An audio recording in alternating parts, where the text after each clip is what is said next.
சிவபெருமானை நான் வழிபட்டேன், சிவபெருமானுக்கு தொண்டு செய்தேன், சிவபெருமானை பாடினேன், அவர் என்னை அருள் செய்யாமல் விட்டுவிட்டார், அவர் என்னை சோதிக்கிறார் என்பதெல்லாம் பொய்மொழி.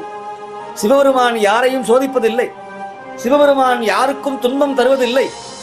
நன்றுடையானை தீயது இல்லாத நல்லதே உடையவன், தீயது என்பது அவனிடத்திலே இல்லை.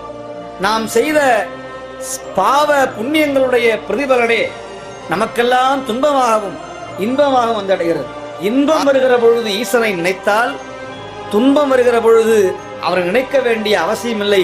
தானே வந்தியம்மை தலையளித்து ஆட்கொள்வான் நம்முடைய ஈசன்.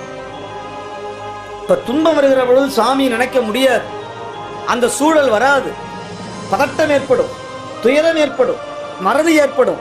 ஆனால் அந்த நேரத்திலும் கூட ஈசனே, என் எம்மானே, என் பிறவி நாசனே என்று ஒரு முறை ஓவென்று அழைத்தால் ஓடோடி வந்து நின்று கை கொடுக்கும் கடவுள் கண்ணுதல் பெருமான்.